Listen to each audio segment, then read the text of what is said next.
Eu e o Pai somos um. Quem me vê a mim, vê o Pai. Isso é muito louco ou absolutamente divino. Só o maior de todos os loucos, ou aquele que seja completamente Deus, pode perdoadamente pronunciar essas palavras. Se Jesus fosse louco, nós teríamos conseguido facilmente identificar as diversas outras manifestações da sua megalomania, da sua síndrome de onipotência, do seu narcisismo autoqualificado aos níveis da divindade jamais antes concebida. Tudo ficaria, todavia, explicitado como no surto dos loucos que vão ficando cada vez mais desvairados. Mas a loucura de Cristo é crescentemente sensata. O surto de Jesus carrega-se dia a dia de mais e mais sabedoria à medida em que ele cresce como homem.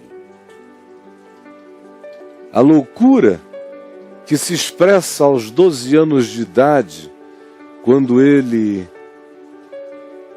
ouvindo seus pais indagarem dele por que os havia deixado ou se afastado sem avisar que afastado estaria por 3 dias, sendo ele apenas um menino na adolescência.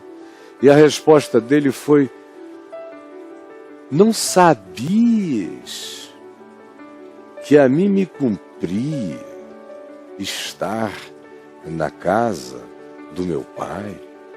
É claro, começou ali a expressão do surto registrado e não cessa nunca mais.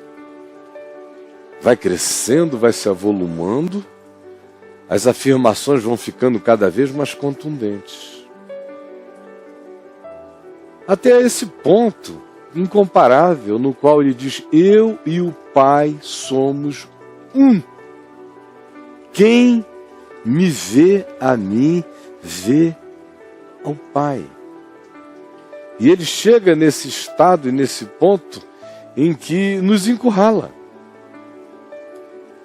Não dá para, depois disso, pensar qualquer coisa acerca de Jesus, exceto que ou ele é absolutamente louco e a loucura dele é indetectável pelos instrumentos de análise e detecção de loucura que nós humanos temos possuído durante esses 2000 anos e que se sofisticaram de 100 anos para cá, mas com nenhum desses aparatos e metodologias de análise psicológica conseguimos diagnosticar a loucura dele, porque ele é tão sensato, porque ele é tão calmo, porque ele é tão seguro de si, porque ele sabe a hora de agir, a hora de não agir, a hora de ser, a hora de não necessariamente dizer quem era.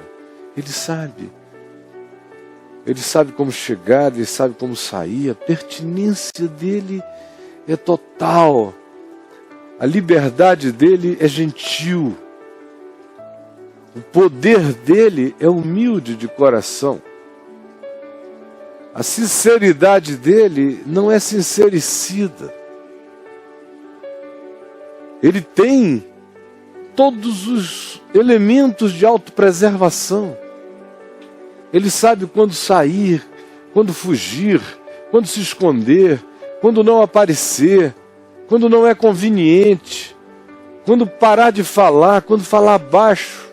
Ele sabe quando gritar, sabe a hora de o fazer, sabe todavia os tempos, sempre.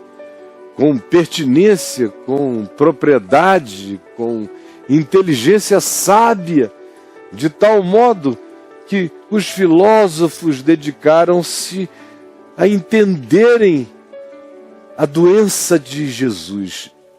Os pensadores, os místicos de grupos os mais distintos, e todos apenas perplexificaram-se diante da sutileza majestosa do que inegavelmente parecia ser a sua integrada personalidade, vivenciando o mistério da sua própria humano-divindade.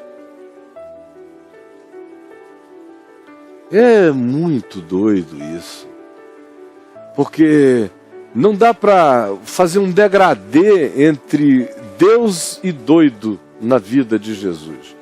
O doido não é possível diagnosticar, porque não dá para encontrar os traços da sua loucura nas expressões e manifestações da sua vida. Não há sintomas dessa megalomania, desse narcisismo e desse surto absoluto. Não há. Ele é manso e humilde de coração. De um outro lado, ele diz que é Deus. Diz que é Deus, explicitamente. Eu e o Pai somos um. Quem me vê a mim, vê o Pai. Como dizes tu, mostra-nos o Pai. Não creis que eu estou no Pai e que o Pai está em mim? As palavras que eu vos digo, não as digo por mim mesmo, mas o Pai que permanece em mim faz as suas obras. Crede-me que eu estou no Pai e que o Pai está em mim. Crede-me ao menos por causa das mesmas obras. E aí que ele chega, nos pega pela jugular, nos patola, nos levanta, olha a nossa cara e não diz nada.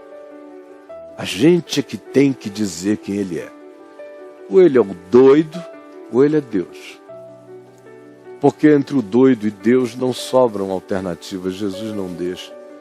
Não dá para dizer que ele é o maior de todos os mestres.